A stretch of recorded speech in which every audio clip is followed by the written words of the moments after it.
1 has been changed to a non-published number.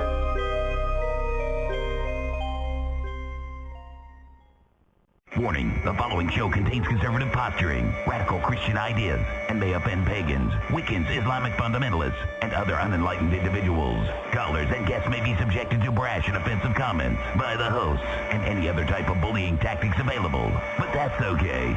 We know why you're here. This concludes this test of the emergency broadcast system. Tonight is Monday, September 1st, 2008.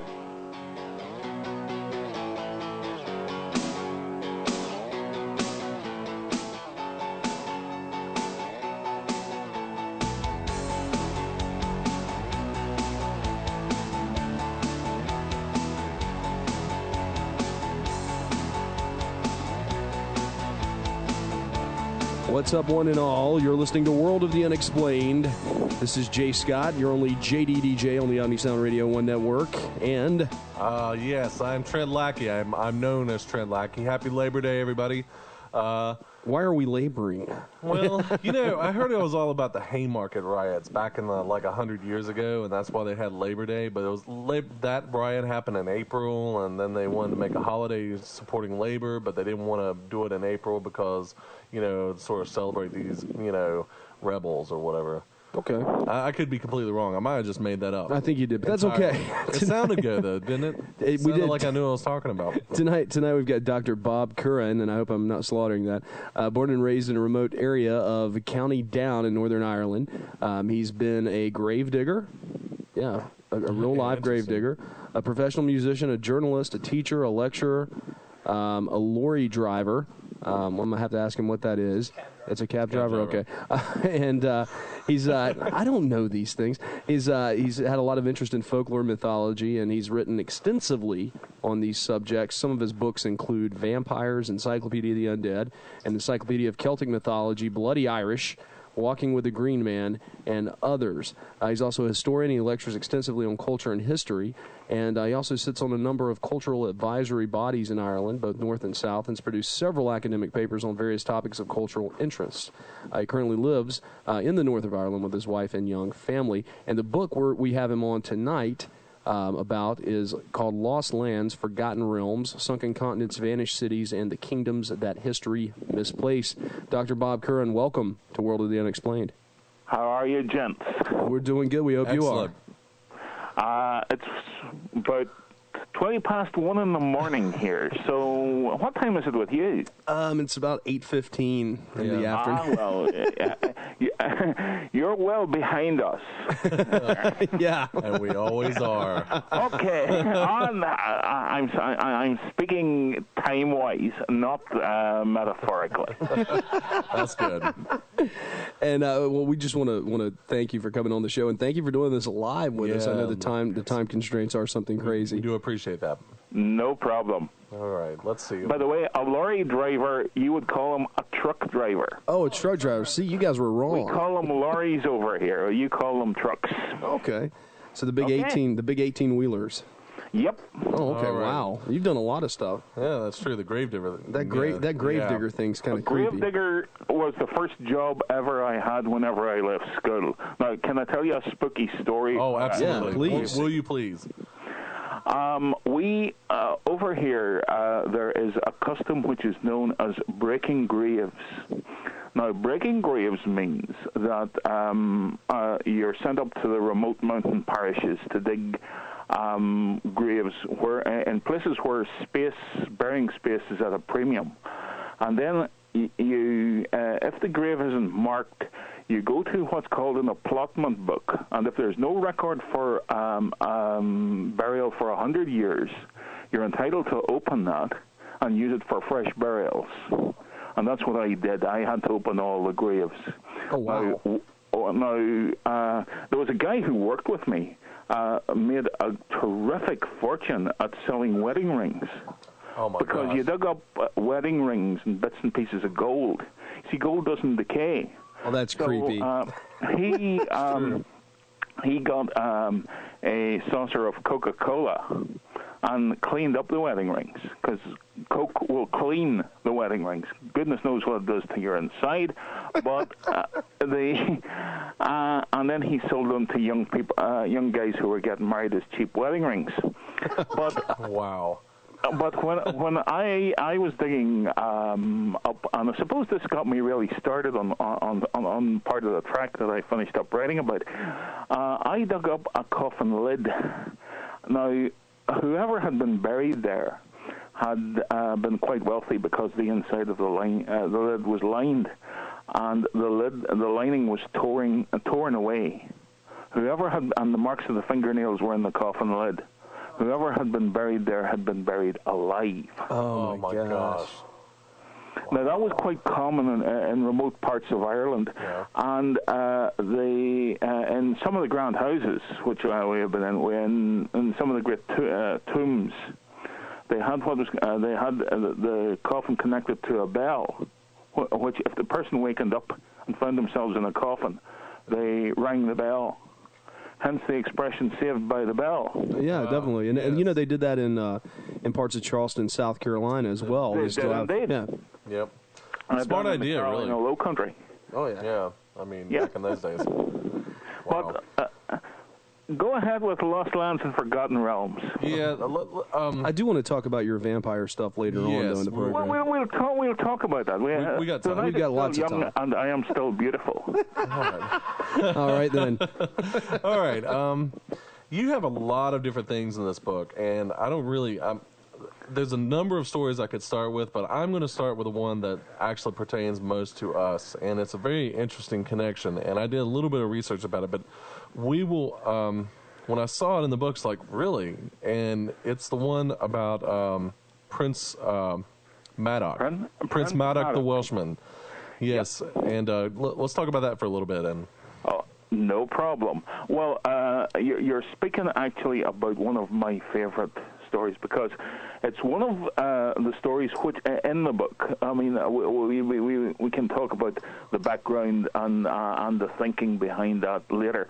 But Prince Madoc actually has his basis in, I think, in history, and it deals with Alabama. And a medieval Welsh kingdom in Alabama. Now you're going to say surely Columbus was the first guy who set foot in 1492. I thought it was Amerigo Vespucci. Well, that's who America was named after, the Portuguese explorer. Now, whether or not he landed, nobody knows, but it was agreed that Columbus would be the discoverer. Now, that was a political decision. That was at a time when England was having a bit of difficulty with Spain with regards to the New World, and it was agreed that a Spanish-backed explorer, Columbus was actually Italian, but although he was living in Spain, he came from Genoa. But it was agreed between them that Columbus would be the discoverer of America. But that doesn't mean to say that Columbus wasn't the first man here. sure. Yeah. We think that there certainly were Vikings. Right. People argue that the Chinese were there. People argue that the Turks were there long before Columbus arrived. And certainly a medieval Welsh prince, I think, had arrived in Mobile Bay in Alabama somewhere about 1166 or slightly earlier. Now, we do know from ancient texts which are in the British Museum that in part of Wales, around 1137, there was a fearful civil war. It was in a kingdom called Gwynedd, and an old king there had 17 sons. Now, what he was doing with 17 sons, I don't know. But that was all right as long as he was alive. But whenever he died, the 17 sons fell out among themselves and began to fight. One of them, Madoc, didn't want to get involved in the Civil War and fled into the west. And he decided to cut and run. And about 1170, he set sail sorry, I said he had been 1166. His father had died roughly about 1166. He sailed off about 1170, and he sailed into the west. And he's supposed to have dropped anchor in Mobile Bay. Now, that sounds a bit odd, but in the 1600s, a Welsh missionary, the Reverend Morgan Jones, was captured by a subgroup of the Tuscarora Indians in Alabama. And believing them that he was going to kill them, that they were going to kill him, he prayed, and he prayed in Welsh. And an old Indian answered him in Welsh. Ooh. And they said this was their sacred language, which had been taught to them by a great white-skinned chieftain from beyond the sea. Huh. And that is, they believed, Prince Madoc. And after a number of explorers, such as John Sevier, who became the first governor of Tennessee, went up a river which was called the Mad Dog River, roughly about 1782. And he spoke to a number of old Indian chieftains who spoke of a fair-skinned race of Indians who had lived further up the river. Sevier went up and, like the Spanish before him, found the ruins of what appeared to be medieval Welsh castles. In fact, the plans that Sevier drew up are very much like the plans drawn up for Carnarvon Castle in Wales. Hmm. So it is possible that there were medieval Welsh knights living in southern Alabama.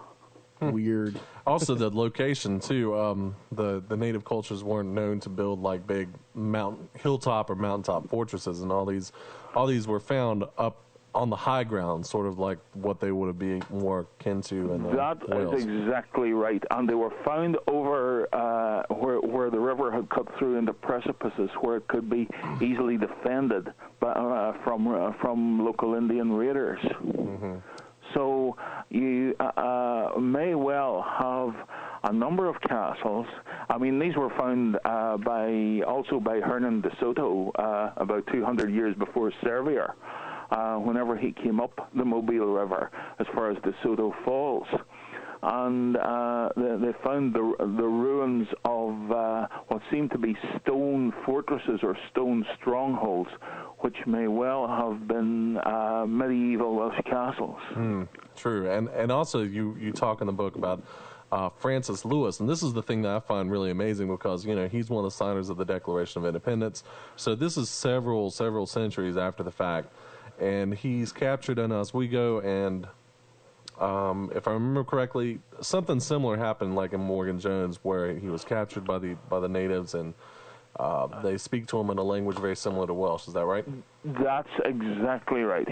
He also was captured, and they spoke to him in a language not unlike Welsh. I would suspect, as he did, that it was a dialect of Welsh, which had been sort of adapted down the years. But he was a signatory to the American Declaration of Independence, and you can't argue with a signatory of the American Declaration of Independence. No, not really. Especially on Labor Day. Yeah, Exactly. He's got some credibility. Can't argue. I'm going to bring up an interesting point about the issue of Morgan Jones. Now, I read a book many, many years ago, and I actually looked this up online. It's from this very book. It's called North Carolina Legends. And they say Morgan Jones, it's the same story, basically what you're talking about in Alabama, except this particular spin on it, and history sort of filters down and it gets a little bit difficult. I mean, Morgan Jones and this issue probably happened, but they say that he came down through Virginia and he was captured by Doig Indians, but he did the exact same thing. He muttered a prayer. Doig Indians are, I think, and I could be wrong, but I think the Doig Indians are a tribe of the Tuscarora. Yeah, I believe they are. But it was an interesting point. You're quite right. Some old legends get, especially in a massive country like America, some old legends get kicked about and travel here from. It's the same here in Ireland. I mean, you'll get tales up here in the north which come down, which have their origins down in the south, and vice versa. So, I mean, you get all sorts of legends being transferred with people right across the continent. Exactly. It was just an interesting point, because I remember reading it a long time ago as a kid, and that's why this particular story appealed to me, because oh well, Prince Madoc the Welshman, I'd read it. That's right. But it was about Morgan Jones and the Doeg tribes. So. It's funny. I didn't know I didn't look at the calendar to see who our guest was, because we were actually drinking pints of Guinness the other night. And, yes, we were. Well, Indeed, there we go. Anyway, Ireland, lots of good things coming out of there. That's true. Many. We're gonna have to take a short break though. If you'll hang tight with us, Dr. Bob Curran. Am I pronouncing it right? Is it Curran? That's Curran. Curran. Dr. Bob Curran is going to answer your questions, take your calls here at 877-722-7382. That's 877-SCARE-U2 if you want to give us a call in. And we're going to be right back. You're listening to World of the Unexplained. Happy Labor Day, guys. It's World of the Unexplained, or not unhappy Labor Day. I mean, however you feel about it. Tonight we got Dr. Bob Curran talking about his new book. Or, well, several books, but right now we're talking about Lost Lands, Forgotten Realms. Give us a call, guys. If you're out there, 1-877, of course you're out there, but, 1-877-722-7382, or locally 336-996-1596. They might not be out there. It's one of those nights. Oh, yeah, Labor Day. Yeah, but I mean, what else is really going on? Well, they got to go to work tomorrow, I guess. Yeah, but I mean, Anyway, give us a call, guys, and talk. We're talking about ancient things, and right now I think we're going to talk about another North Carolina phenomenon. Judicola. Yes. That's right. And like I said, like I mentioned earlier, Bob, I mean, a friend of mine, Josh Warren, has done some investigations up there. He's took a crew up there. They've looked for all kinds of different things as to what could have caused, this writing basically on this large stone. I'll let you go into more detail with it, though. Yeah. Well, there is supposed under Whiteside Mountain, up at a place called the Devil's Courthouse, supposed to be the entrance to an underground realm. I think there's a site up there called Judicula's Cave. But Judicola was supposed to be a massive giant who came out of the underground and was supposed to write on a great stone. This is according to the Cherokee legends, which abound in the countryside. Judicola is thought to be an anglicized version of an old Cherokee word, which is Tsukalu, which means his eyes are slanted. And it was supposed to be a big slant-eyed giant who lived under. Now, he's supposed to have come up and emerged from this great hole in the ground somewhere near the Devil's Courthouse, and with other members of his race who were also giants. And they're supposed to have left a great stone behind, marked with peculiar writing, which some people say is a map of the heavens. Judicola could have come, of course, from outer space. But some of them say it's massive, it's bizarre writing which nobody can read. And it's supposed to be, the stone itself is supposed to be imprinted with the print of a massive hand, which shows Judicola's hand on the rock. Now, there's been all sorts of theories as to what it was. It may be some form of cave art. Some people say that it is of very recent origin, that it comes from about 1775, when there was a war between the Cherokee and the Georgian Creeks in that area. And this is supposed to represent the battle between them. But nobody knows for sure. And it is said that Judaculla, who is this massive slant-eyed giant, is living down there and comes up from time to time. Now, once again, this story has been confused with another Cherokee legend that is of Olagu, who is supposed to live not all that far away from where Judaculla is. Now, Olagu is, or Olagu is a sort of massive yellow jacket. The name itself is a Cherokee word, which means boss or leader. And he is supposed to live in the Nantahala Gorge, and there's which is very, very deep and covered with trees. And there's supposed to be several entrances down there from which this giant insect emerges. Now, he appears in old Cherokee fable, and he was supposed to be a nasty bit of work, because he came out with, the Cherokees say, many wives who were sort of female insects, and they carried away livestock and even sleeping children at a time. Oh, wow. Down into the underground and into this underground realm. So there's supposed to be under North Carolina. There's supposed to be all sorts of weird things, particularly in the Smokies. So if you're traveling on the Blue Ridge Highway, you'd better watch out. Yeah, don't stop too long for those tourist shots, right? I wouldn't think so. I wouldn't think so. You might see a massive insect, or you see, there's supposed to be a witch lives up there and lives underground. A terrible creature called Spearfinger. Okay, this I'm not familiar with. Yeah, I don't think I've heard this one. Oh, well, Spearfinger is supposed to be roughly in the same. A lot of these legends, as we were talking about earlier, get mixed up. I mean, Spearfinger is also an old Cherokee legend. And she is supposed to come out now. She's supposed to be very, very big, which is a bit like Judaculla. And she gets her name from the fact that her forefinger is very, very long and shaped like a spear. Terrific for barbecuing. Right? But also good for the scene in the Dickens.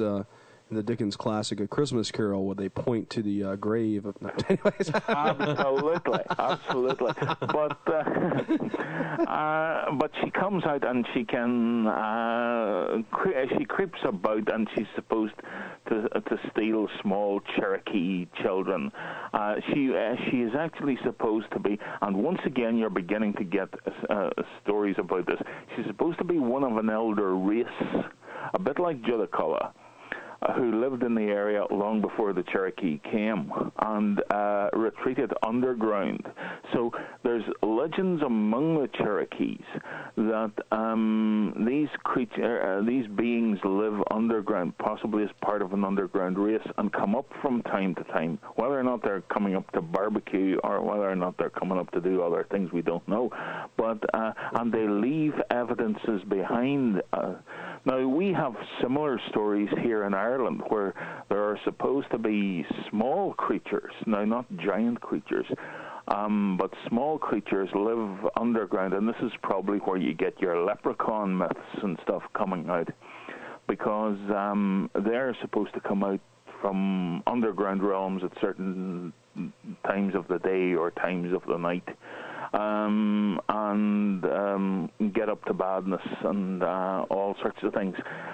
So the leprechauns aren't supposed to be the nice little cute creatures that a lot of. It's not the guy selling the cereal. Yeah, exactly. That a lot of the American media has taken a liking to. It's more like the, dare I say it, the No, movie, the Leprechaun movies. You've got this evil little, you said it. Don't be fooled by Darby O'Gill and the Little People and things like that, which seem to be here on television from around St. Patrick's Day. No, these show sort of wee men dancing about round toadstools and all sorts of things. Leprechauns over here are particularly spiteful creatures. The other thing which you may not know is that leprechauns are probably about the same height as you are. Oh. They're not little men. Although they can be. I mean, we have creature here, or supposedly here, literally in the Glens of Antrim, because I'm, about 20 miles from the Glens of Antrim here, called the Gruagach, which is a hairy fairy. It's a creature which is completely covered in fur.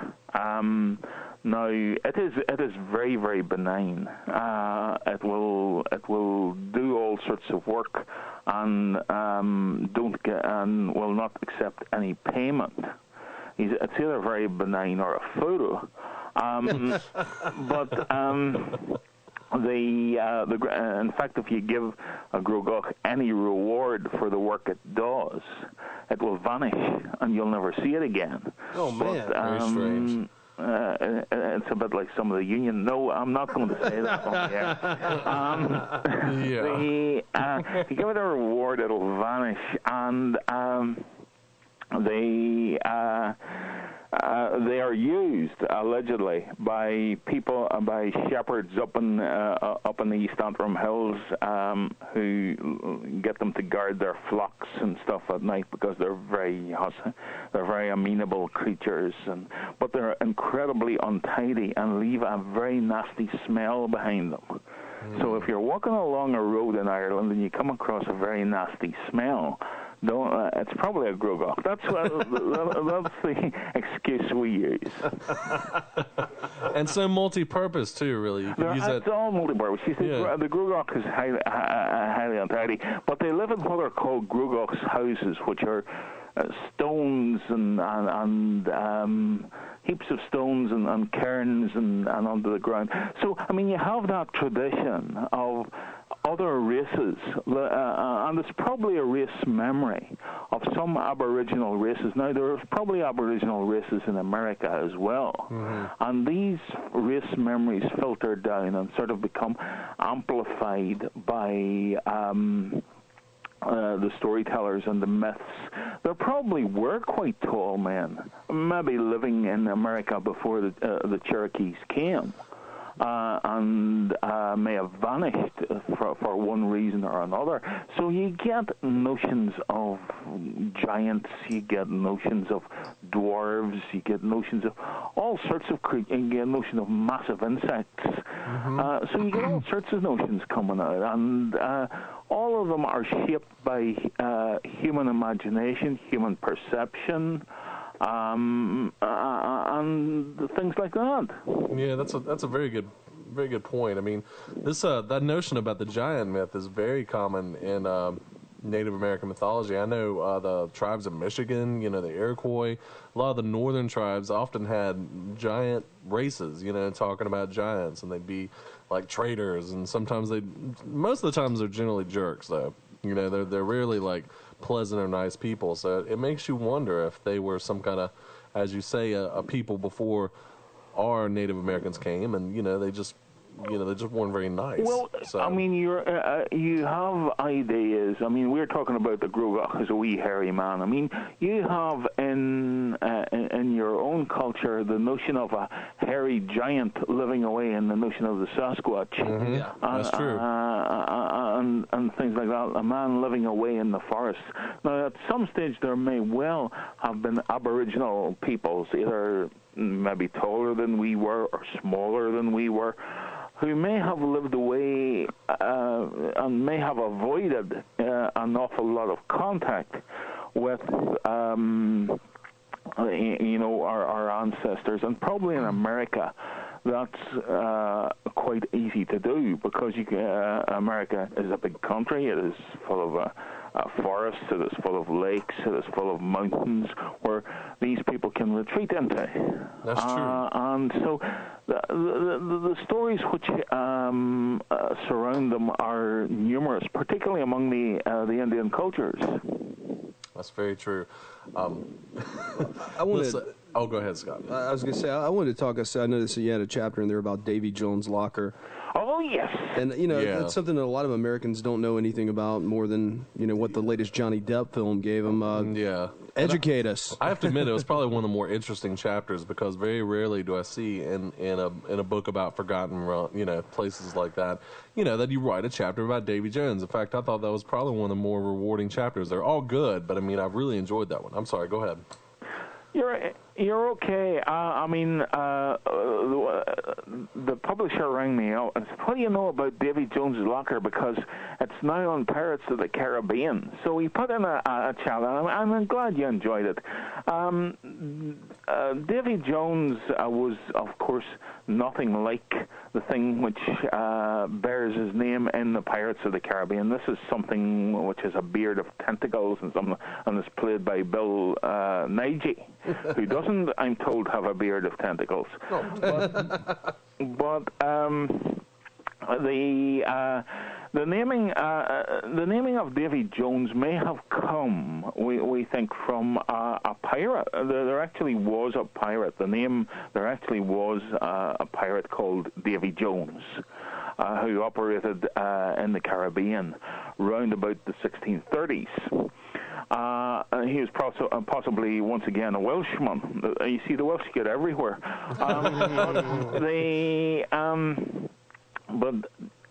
He operated, as thought, out of Port Royal, which was in Jamaica, and attacked Spanish shipping bound for the New World, as well as the Portuguese. So, but he was not a great famous pirate, like the likes of Captain Henry Morgan, who was also a Welshman. But I told you they got everywhere. But the name Jones may have actually come from the name Jonah, which if you read the Bible, was, which I'm sure you do. We're all good Southern Baptist men here. Anyway. Absolutely. Well, you will remember. Oh, wait a minute. You're in Northern Ireland. I don't know if I should do that Protestant Catholic Scott, thing. okay, That was really on. bad. Go ahead. Don't worry. I work for cultural committees with all sorts. All right. So it doesn't matter to me. I was born and raised as a. It's not often I admit this on air. I was born and raised as a Covenanter. Now, do you know what a Covenanter is? I do not. No, I'm afraid not. Well, they're even more strict than the Southern Baptists. Oh, man. They're a form of Presbyterian. Now, their services last for 3 hours. Wow. Yikes. They have 2 sermons. They have no music. They stand to sing and sit to pray. Wow. And when I was being brought up, you're drawing a lot out of me tonight. Maybe because I'm tired. When I was very young, we had every family has its own pew. You see. And I got in our family pew, which was beside the window, and where I was sitting, I could see the Catholic chapel, which was not too far, and the Catholics seemed to go in and out in about 5 minutes. And I hope I'm not offending anybody. Oh, no, you're fine. When I grow up, I would be a Catholic. So, back to Davy Jones. Yeah. Back to Davy Jones. Davy, the name Jonah, you will know, was the prophet who was sent to warn the city of Nineveh to stop its evil ways, and refused to go, and was swallowed by the whale and was vomited up on the beach. But he brought a disaster on the ship on which he traveled because it was caught in a storm. and they only managed to save themselves by throwing him overboard. Sure. So Jonah became a sort of symbol of bad luck. And even up until the 1900s, they talked about a Jonah being on the ship. So the name Jonah may have been brought to the name, contracted to the name Jones. The Davy may well have been a pirate word, actually a Creole word, duppy, which means a ghost or a dark spirit. So you're getting a dark spirit who brings evil on a ship. Now, the next question you're going to ask me is, where did the locker come in? That was supposed to, could well be hell, but can I tell you another possible source for that? In Bristol, there was supposedly an innkeeper called David Jones. Now, I don't know if you had this in the American Navy, but it is never there used to be a thing in the British Navy, which it is an act of Parliament which has never been repealed, and it means that if a captain of a military ship is low on crew, he can pull into the nearest port and conscript a number of able-bodied men to serve on the ship. Oh, cool. It was known cool. as... That's cool. That's cool if you're the captain of the ship. I think you had it in places like Boston. Yeah, they call it Shanghai. When you're Shanghai, it was Shanghai Jack. Of course you did. You get taken. What you had was that you had what is called an impressment crew or a press gang going ashore, and they met two likely young lads such as yourselves in a pub. Not that you would be a Southern Baptist, you would be in a pub. Of course not. No, never be seen near it. Not going to happen. They fed them full of beer and Guinness and stuff like that until you collapsed. Then they put a shilling in your top pocket, or in your pocket, which was known as the King Shilling. Mm-hmm. And whenever you sobered up, you were enlisted in the Navy and were on a ship bound for the West Indies or engagement with the French. If you proved too strong a drinker for them, the boatswain who usually led the impressment crew had what was called a belaying pin, which was a sort of club. That doesn't sound very... sleeve, and he over the head with it. So you finished up. To cut a long story short, Davy Jones kept this pub, I suppose, and he kept what was called a nail locker. And he got young men very drunk whenever he knew the impressment crew was in town. And whenever they collapsed, he put them in the locker and waited for the impressment crew to arrive, and they paid him the shilling, which they would normally have given, and possibly more besides. And he sold them on, and these young boys finished up and conscripted into the Navy. Whether they liked it or not. That may well have been the notion of Davy Jones Locker. That's true. Another thing was, as I said, it became a euphemism for hell. It was the place where lost sailors went when their ships perished, and Davy Jones, or this dark evil spirit, the combination of Jonah and the word duppy, which was the Creole word which meant evil spirit, came up and dragged them down to the depths where they served him forever. Huh. Yes, and I think you also mentioned a number of different things, like maybe either the wicked would be kept by him and the good would go on, or all of the sailors who died at sea would be kept in little jars or be eaten. There's a number of things that basically Davy Jones never really seems like a benevolent force, from what it seems like. Davy Jones became mixed up with all sorts of other legends, such as the Flying Dutchman, and in Pirates of the Caribbean, he actually becomes the captain of the Flying Dutchman. Now, there actually was a Flying Dutchman, but he was a person, not a ship. Oh, right. He was a sea captain. Now, I have to be very careful how I say his name over the air, because his name was Bernard Fock. Okay. Gotcha. And he commanded a tea clipper. Okay. Now, this is he operated tea clippers between. He was a Dutchman, and he operated between the ports of Boston and the ports of Rotterdam, and even into Ceylon. Now, he had to get around the Cape of Good Hope on his way back from Ceylon, and he was one of the few who could navigate safely the Cape of Good Hope. He was also very, very fast, because the tea clippers had to make port and get their tea sold as quickly as possible, because there was a whole number of clippers on the ship. So he became Falk headed this fleet of ships which traded with Ceylon, and he got his ship into Rotterdam and sometimes into Bristol in England very, very quick. And he became known as Der Vliegende Hollander, the Flying Dutchman. Yes.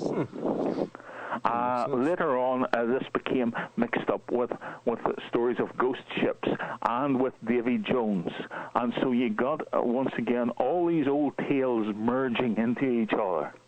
And therefore, Johnny Depp's Pirates of the Caribbean, you get Davy Jones commanding the Flying Dutchman. Sort of fuses together like they all do. We're going to have to take our break at the top of the hour. And we will be right back here at World of the Unexplained. Dr. Bob Curran, give us a call, guys, out there laboring, not laboring, whatever.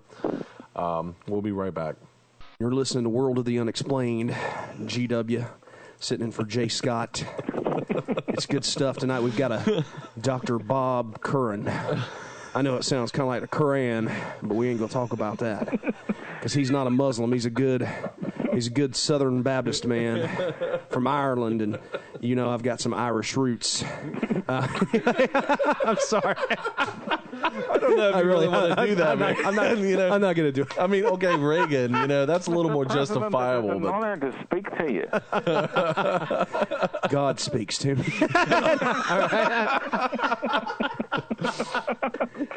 Okay, I'm going to quit. Yeah, please. You should hear my Dan Rather. No, yeah, some other time. But that's a good segue. I'm going to grab it because I want to talk about one more story from Lost Lands, Forgotten Realms. Probably one. First of all, let's talk about where you can get this actually. book. Where can we find this book? What's the best place to find it? You'll find it on Amazon, or I think you'll get it also on the Barnes & Noble website, or at any good bookstore. Oh, that's okay. Exactly. Have you ever seen a bad bookstore? I have, actually, yeah. But there's one in my... But mainly you'll get it on Amazon or Barnes & Noble. Okay. And the title, once again, is Lost Lands, Forgotten Realms, Sunken Continents, Vanished Cities, and the Kingdoms That History Misplaced. Dr. Bob Curran, illustrated by Ian Daniels. We haven't even talked about the artwork in here, which is quite good. But maybe we'll jump on that real quick. But right now, briefly, let's talk about, since God talks to George W., let's talk about the Kingdom of Prester John. Okay.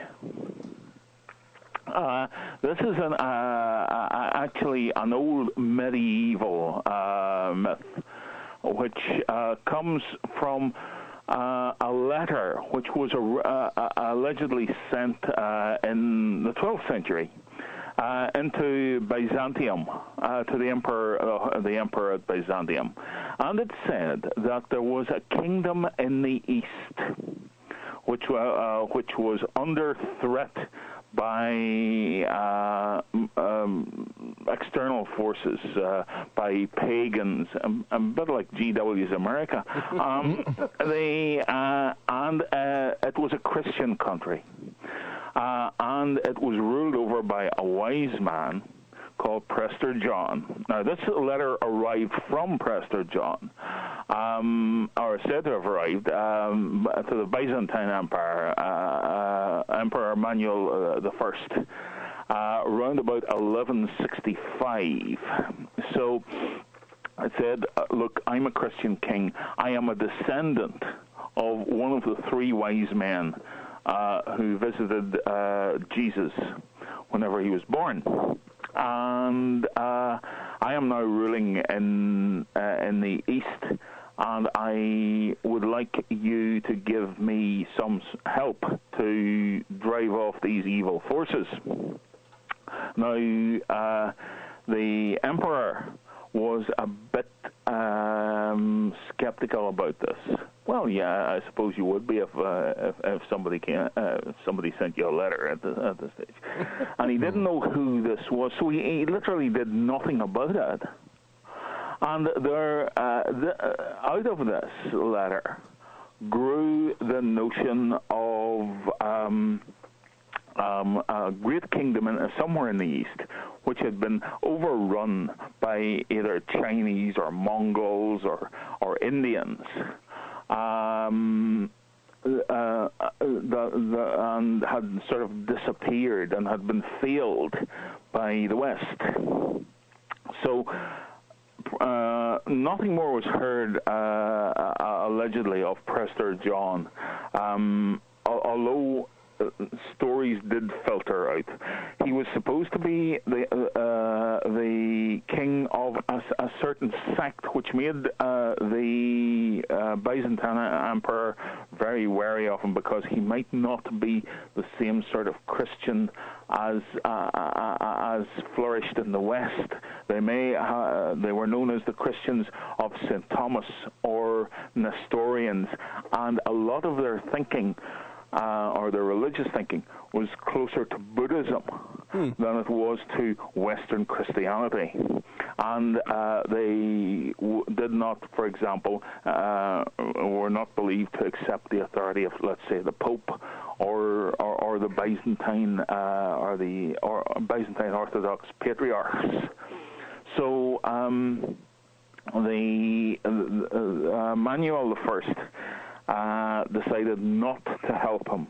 But that didn't stop all these wonderful stories coming out of the East. And in fact, they were buoyed up by much later in the 13th century by the Crusaders who went, by the late 12th century and the early 13th century, by the Crusaders who went. And there was supposed to be, away in the Far East, King David of India, which became, once again, the old legends all began to amalgamate. King David of India was supposed to be the son of Prester John, who ruled a massive empire away in the east in northern India. And in fact, there was a figure who was pointed to as King David, although he wasn't, it turned out he wasn't a Christian at all. In fact, he was Temujin, who later became Genghis Khan and ruled the massive Mongol Empire. But Legends of Prester John, of a wonderful country, and this is where a lot of our thinking about distant places, such as El Dorado, the city of gold, Shangri-La, the place of eternal peace somewhere in the Himalayas, comes from, because there may be a kernel of truth, but they represent some of our beliefs, our longings, our perceptions about things, and I'm getting very serious here. They're coming into our sort of cultural perceptions of the world, and things that we would like to be there, like a city of gold or a place of eternal peace or something like that. And so they take on a sort of idealistic quality and the fact that they're not attainable and we don't know exactly where they are. I mean, nobody knew where El Dorado was. It was supposed to be somewhere in the South American jungle, somewhere in the Mato Grosso. or perhaps in the Andes. And Shangri-La was supposed to be somewhere in the Himalayas, though nobody knew exactly where. Similarly with Atlantis. Atlantis is supposed to lie under the floor, somewhere on the floor of the Atlantic Ocean. No one is sure where. But they represent our hopes and ideals and our perceptions of a better life, or a much more prosperous life. Because whenever the conquistadors were searching for somewhere like El Dorado or the city of the Seven Caesars, they were looking for some sort of idealized thing. I mean, Coronado marched north from Mexico through Texas, through and into Wichita, and into the Wichita River, looking for the seven cities of Cibola, which were supposed to be wonderful places.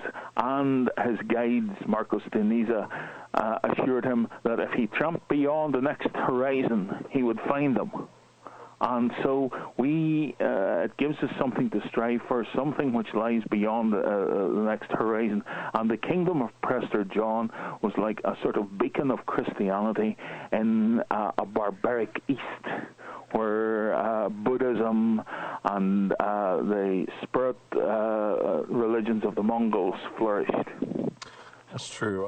That was a very good point, because all these tales of lost cities, whether they be Prester John's kingdom or Cibola, they encouraged these guys way back in the day to go and look for them. And in doing so, they found so many other things. They never found Prester John's kingdom. They never found fish with golden teeth or people with horns on their heads, but they found other things that were worthwhile. I mean, Marco Polo, did his whole trip. I mean, mainly to find China, but, partially to look for Prester John. If Prester John's story hadn't been there, he may have never gone in the first place, and then where would we have been? That's right. That. And gradually, the ideas changed as the world began to open up. For instance, Prester John moved from the east and was supposed to be in North Africa. And Haile Selassie, the last emperor of Ethiopia, is supposed to have claimed descendancy from Prester John. So there was all sorts of things which swirled around that. And it has inspired people, and you're quite right.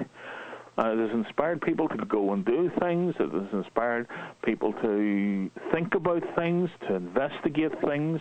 And while they may not find what they looked for, they find interesting things along the way. Yeah, and sometimes it does bear fruit. Like, here in Bingham, finding Machu Picchu, and I can't remember the other guy that found Angkor Wat, Hort Houtman or something. Mahout walked out of the Cambodian jungle and found himself in the middle of a massive temple street. Yeah. And so that gave fresh impetus to the legend of El Dorado.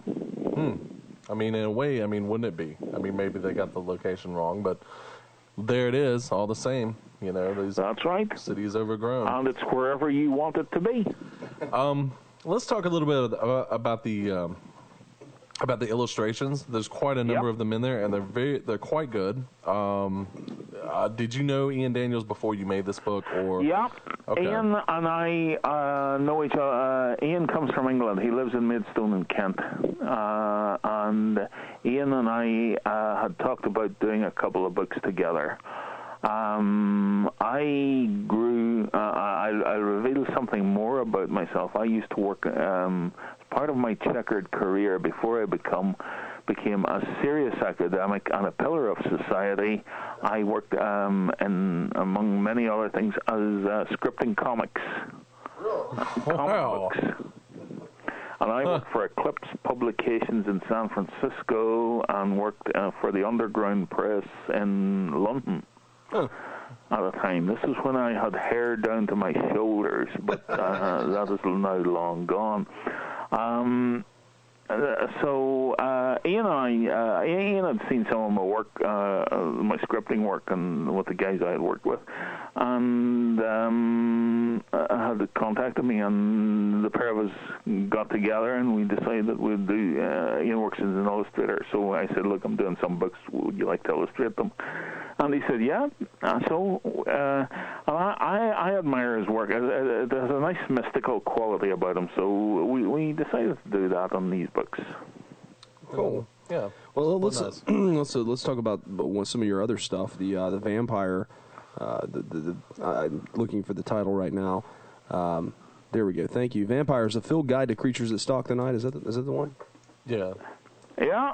You can have a vampires, a field guide, and encyclopedia of the undead. Let's talk about the vampires and the creatures that stalk the night, because your listeners are getting rather spooked at this. Okay. Not like that story earlier when I spooked them a little bit already, but. Oh yeah. We tend to think of vampires actually as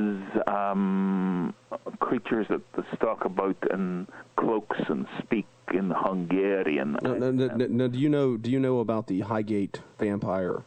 The Highgate, Sean Manchester, yes. We've had Sean Manchester on our show before. Quite an interesting interview. He's an interesting guy, yeah. I am not too familiar with his work, but I do know about the Highgate vampire. But the problem is that we tend to think of vampires as creatures which stalk about in cloaks and sleep in tombs and stuff like that. Now, every culture in the world has a vampire.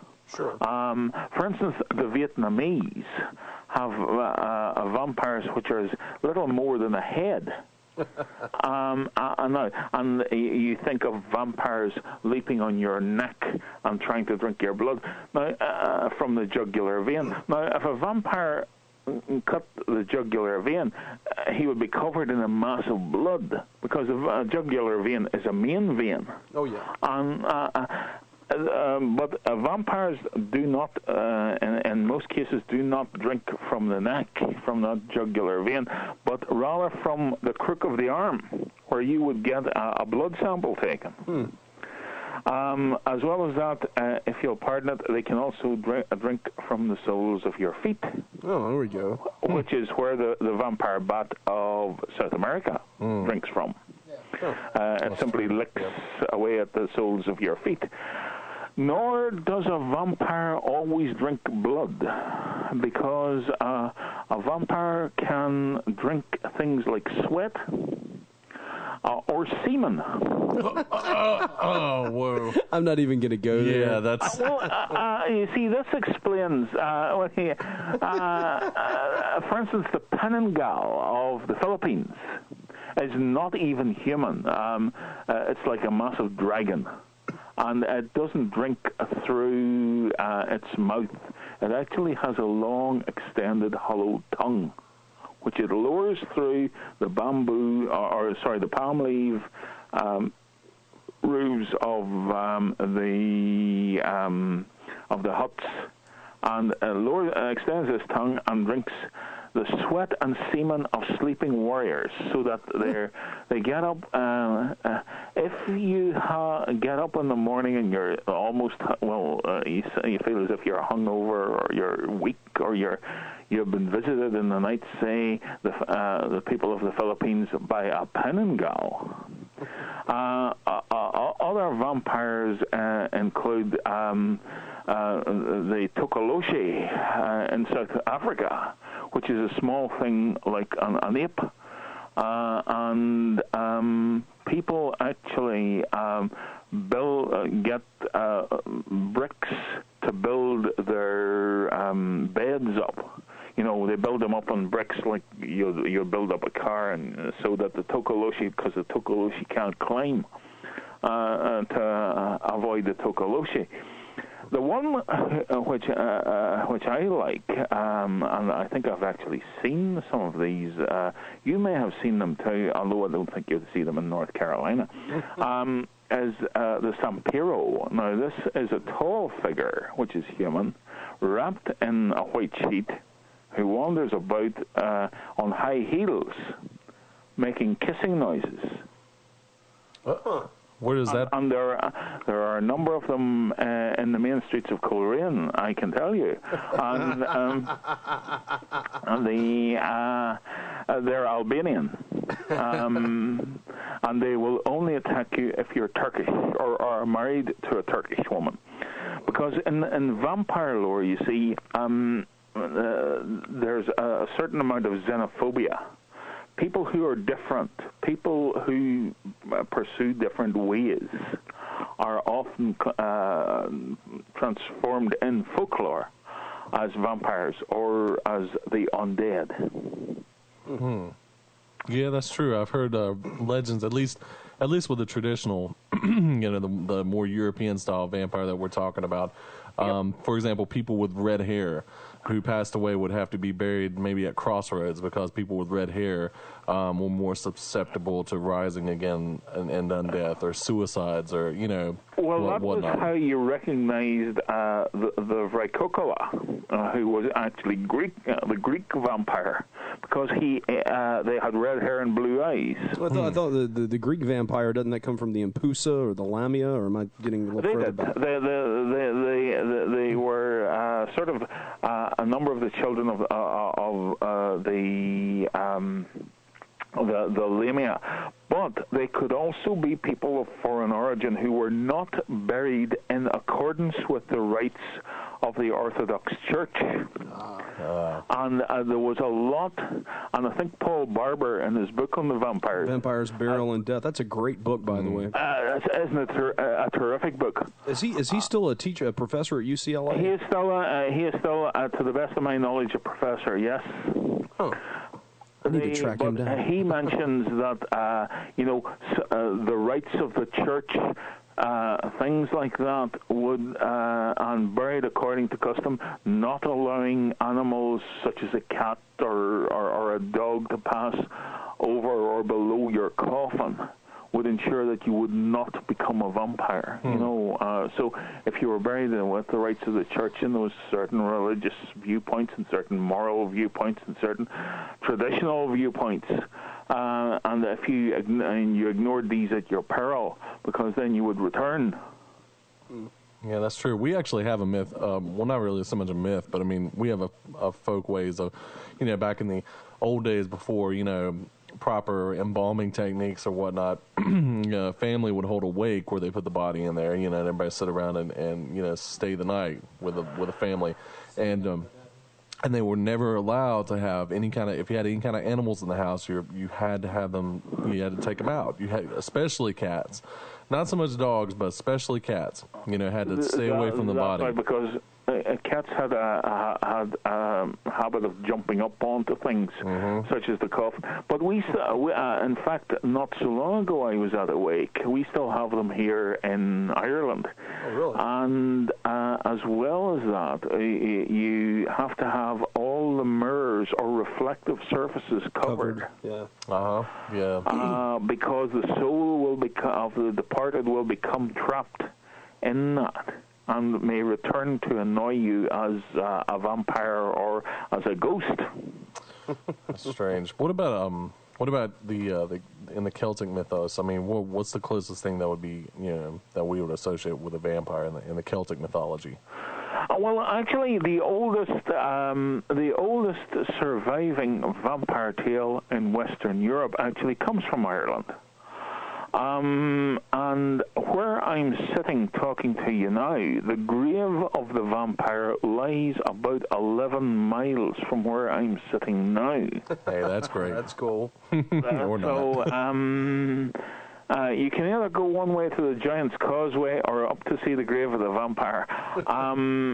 He appears in an actual history book, which was a general history of Ireland written between 1629 and 1631 by Dr. Geoffrey Keating. He in this, Dr. Keating refers to the dead who walk the roads of Ireland. He refers to them as the Muravio, or the night walking dead. So this gentleman was Awartach, and it is supposedly he was buried 3 times. The story is that he was a ruler of a small sort of territory, like sort of like a chieftain. He was. We don't know too much about him. This was in the 5th century. And he was small. He was possibly deformed, but he was a great magician. And his people didn't have the nerve to kill him because he was a great tyrant. And they hired another chieftain to come and kill him. And the chieftain came and killed him, Cahan. And he buried him upside down. He buried him standing up, as befits an Irish chieftain. Next day, Awartach was back and demanded a bowl of blood from the crook of all the arms of his subjects, which he drank. Cahan came and killed him again, buried him standing up. And the next day he was back again. So you would suspect that there was something odd going on. So he went to either the Druid or the early Christian saint and said, look what's going on. And he said he's not, his magic arts are keeping him alive. He cannot be killed, but he can be suspended. Bury him upside, kill him again using a sword of yew wood. Bury him upside down. Place a number of thorns around his grave. Now, that's interesting because vampires are supposed to be very obsessive creatures. In eastern Romania, they will scatter poppy seeds around the grave of a suspected vampire, so that whenever the vampire comes out, it sees all the poppy seeds and says, look, what's all this mess? I'd better tidy it up. And it will do that until the sun comes up, and then it has to go back into the grave. And he was to put a large stone on the top of the grave, which he did. And the stone is actually still there. Wow. And there have been several attempts to move it, and every attempt has come to disaster, both for the equipment that has been used to move it and for the person who has tried to move it. That's a really fast. What's happened to the people that have tried to move it? The person who had tried to move it. Well, first of all, there was a tree, so they decided to cut down the tree whenever they were beginning to put all the fields. It stood in the corner of 4 fields. Now they decided to run all the fields into one and make it a massive barley field, which they did. And they left the tree and the stone to the very end. And they came to cut the tree down, and they came down with a petrol-driven saw and decided to cut it. As soon as they walked up to the tree, the saw stopped. So they walked up to the corner of the field again, the saw started. So they walked back down again, the saw stopped. They decided, because there's a sawmill down the road from where they are, they took it down to the sawmill and had it checked out. There was nothing wrong with it, so they took it up again, and they went to cut down the tree, and the saw stopped. So they decided to move the massive capstone, which was there. So they got a JCB digger with a massive arm on it. They put a length of chain, a great hoop of chain, to lift the end of the capstone. As they did, a brand new chain, as they were sliding it over the end of the capstone, the chain simply split and almost took the guy who was holding its hand off. Whoa. And all the blood ran from his hand and into the earth. So the vampire was down there waiting.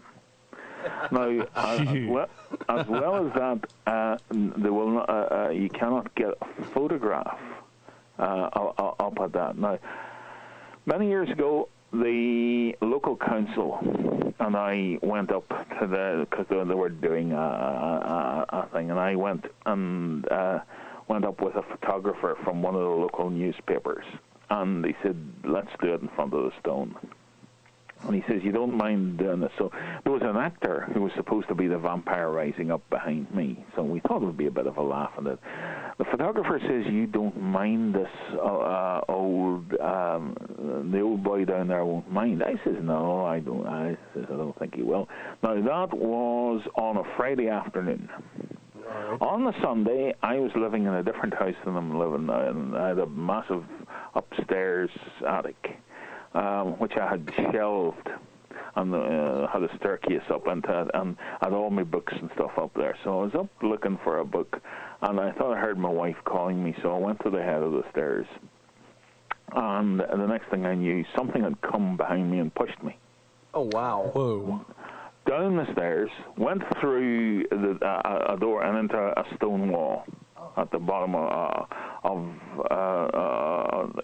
so I got up, and Mary, my wife, came up the stairs, and she says, you know, I says, look, I'm all right, but shaken up, but all right. She says, I hope you realize one shoulder is lower than the other. The right arm had come out of its socket. Oh gosh. So went into the hospital, and the South African doctor looked at me and he says, this is going to hurt. And you can bet your life whenever a South African doctor tells you that, it'll hurt like anything. And he says, I don't want to, they couldn't get it in. So they said, look, we're going to knock you out and put you on the table. But he says, I'm worried that your body will go into spasm. And they knocked me out and put me on the table, and for a split second, my heart stopped. And they got it started again. And got the thing in, the arm in. And for a second, I was dead. Wow. And so you're talking to one of the Walking Dead. Here on and that's quite a true story. So I've treated it with a bit more respect ever after that. I would have. But it's the oldest vampire story in Western Europe. It was written, as I say, between 1629 and 1631 as part of a general history of Ireland.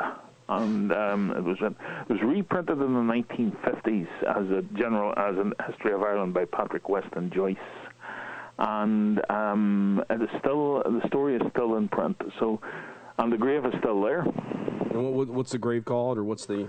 The place is called Slothaverty, which means our text lecht. Now, a lecht in ancient Irish is a sepulchre. Okay. So it's our tacht, which was the name of the chieftain. The local people won't go near it at night. No, I imagine why. Yeah, I imagine so. How'd the photo come out, by the way?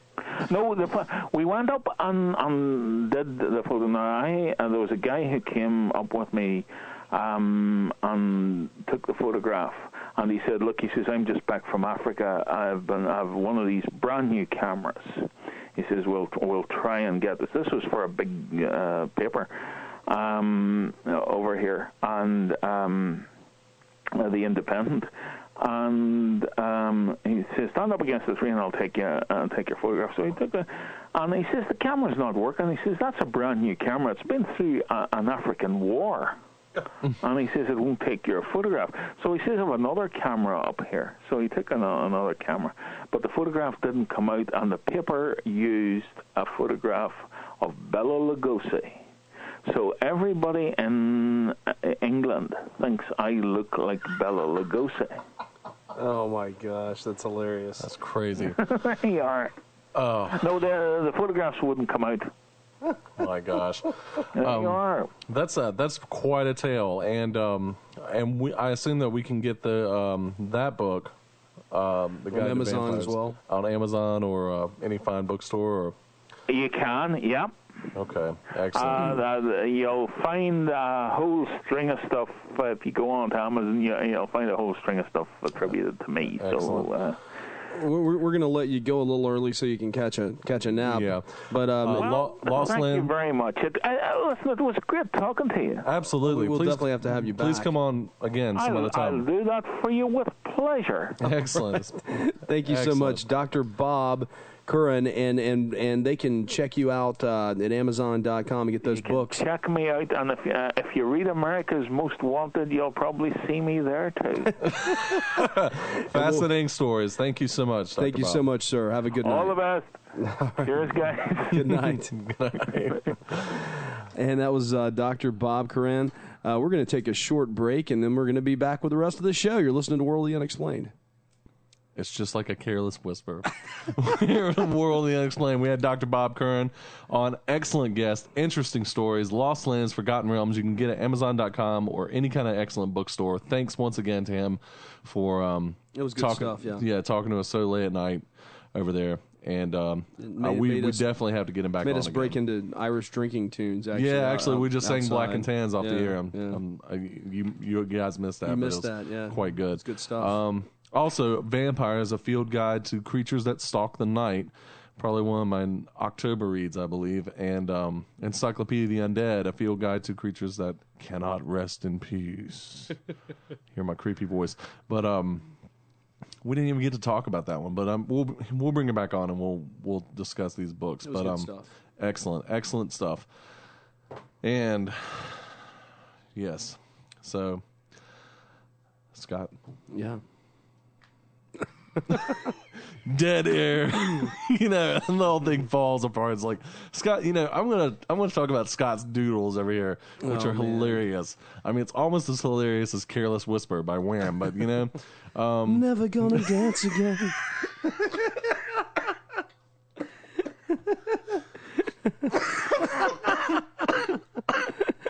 How's it go? I'm never gonna dance again. There's something feet ain't got no rhythm. Romance. What is it? Yeah, never gonna dance. Never gonna dance again. Something feet ain't got no rhythm. Yeah, you just like Wham. Wait it out. Oh gosh, me. Yeah, I don't know. Good stuff. It was the Guinness. It definitely was for some reason. I mean, that was just one. Have you heard about a big strong man who lives in the Scott. Yeah, I'm gonna stop. Yeah. All right. Yeah, I mean, I'm just saying that's a fine song, but it is a fine time and a place for it. And, I hear you. And this is not the time nor or the place. But an excellent song. But yeah, Scott does these doodles, which is pretty hilarious. Hand me some doodles over there. I'm going to describe them. I do this from time to time. Which one you want? The one with cool guy. Cool guy. Yeah, I don't know. cool guy, just have them glasses all. and There smiles. You just got all of them. That was a nice and polite little pass there, Dean. Yeah. But where is it? No, this is all jumbles. I'm just going to describe it. I'm not a psychologist or anything, but this is really bizarre. God, I need one. I think so, because Scott draws an awful lot of bizarre shapes, triangles, and three-dimensional objects. Something you'd see out of. And there's some words there. I don't know if I can. Yeah. Why don't we do that? Next week, 2013. Yeah, 2013. What? Yeah, 2013. Envisioning the world after the events of 2012, the end of days, or a new beginning, question mark. Yes. Marie Jones. Excellent. Marie Jones. Yep, she is the co-author of Super Volcano, the catastrophic event that changed the course of human history, and whatever that word is, I can't...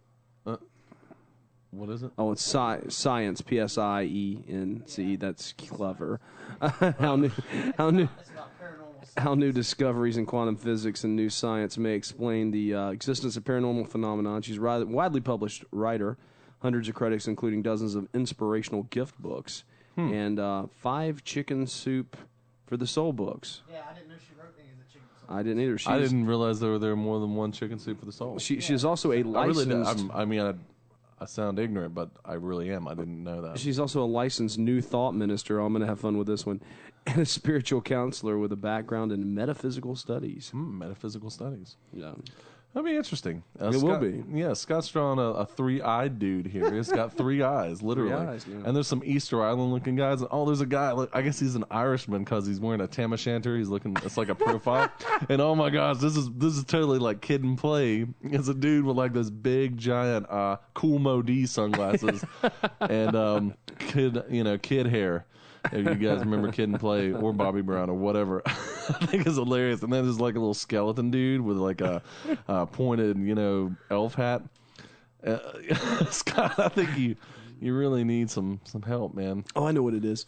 I'm never gonna dance again. These guilty feet ain't got no rhythm. I believe that is the correct Wham verse for that. Am I right on that? These guilty feet. Chris is shaking his head. Yeah, Chris is visiting us from Atlanta. Yeah, these guilty feet. Hey guys. Guilty feet ain't got no rhythm. Oh my gosh. I'm never gonna dance again the way I danced with you. And then that's right. Yeah, the saxophone. Yeah. I can't even believe You know what? I don't actually really.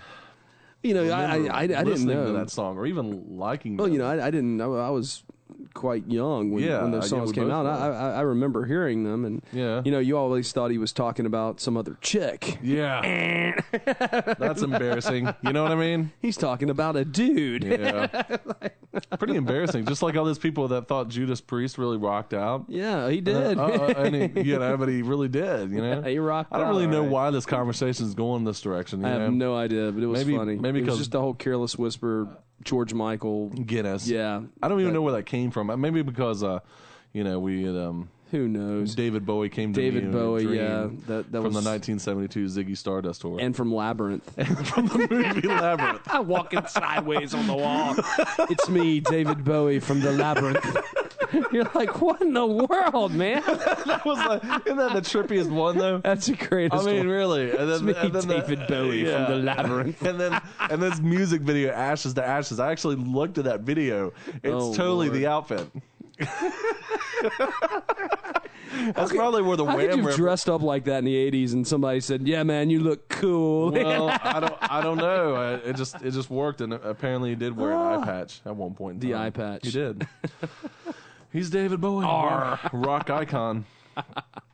But I think that's where the Wham reference came from. And you know, when I was in New York with Steve Arnold, you remember my old drummer Steve from back in the day. Steve. He kind of looks like David Bowie a little bit. And you know, Not people really. thought he was. I think a couple people we ran into, they're like, you know, foreign people. They're like, oh, David Bowie. You know, It's David Bowie. Seriously, yeah. It's kind of weird. Yeah, because he totally he had blonde hair. He's real skinny. Yeah. You know, but he didn't talk with a British accent. In fact, he talked with kind of a southern accent. Yeah, very, very southern. But just the thought that, you know, we should have got him to mock up a British accent and walk around New York City. that was really going to work. You could David Bowie. you can get Steve Arnold to do that. You never know, man. You never know. It'd have been some good stuff. Yeah, that's true. It would have been hilarious what a sport, really, if he had done it. I don't really know where this conversation's gone. It's gone far away from Lost Lands and Forgotten Realms and Prester John and Lost Cities and then all of a sudden we're talking about, you know, music from the early 80s and David Bowie. Oh yeah, I do want to give a shout out to those poor people in Louisiana right now that are going through some real tough times with the Hurricane Gustav situation. Our thoughts and prayers are with them. I'm sure, you know, rest assured, guys, I'm sure George W. is taking care of you. He's on the job. He's on the job Just like 24. last time. He doesn't sleep. His simian brain. But I do wonder how this is going to reflect, how this is going to affect the Republican National Convention. That's true. You know, they were talking about, you know, me even postponing it possibly if it came to that. It's you know, it's going to be an interesting turn of events, especially with two other hurricanes now bearing down. It looks like on the coast. Crazy? I mean, we're looking at possible three storms hitting the United States in a 1 week period. I don't know if that's ever been done before. I'm sure it has sometime. I mean, in recorded history, though. Well, yeah. Well, let's just you know, stick with it. Hang in there, guys. Any of you guys listening out there, you know, you'll be okay. Definitely. We'll be okay. We're thinking I'm sure about they're you. not listening to us down there now because, well, they probably don't have any power. Or, okay. You know, I'm saying. I mean, I'm being honest. Yeah. But yeah, clearly was our thoughts and prayers are definitely with you folks. It's rough sailing, you know, but it will go away eventually. Yeah. Wow. Well, thanks for adding some great words of. Well, no, you said it pretty much. Now you just making me sound like a Nimrod. You know, I don't get to use the word Nimrod very often, but I am right now. I feel like a Nimrod. I didn't have anything to say. I mean, because you said it. You know? All I can say. What do I say? Ditto that. You know, I mean, but you know, I'm never going to dance again. These guilty feet ain't got no rhythm. I got to get away from. Seriously, folks, we're not drunk. Really, I mean, we're just really high on life. Yeah, having a great Labor Day. I hope you guys have. It's time to take it on out, Scott. We'll so. see you guys next week. This is Jay Scott, your only JDDJ on the OmniSound Radio 1 Network, saying, I don't know. See you next week. Trent's your turn. This is Trent Lackey. We're coming to you from Kernersville, North Carolina. Small town where we talk about big things. And D, you have the honor, sir.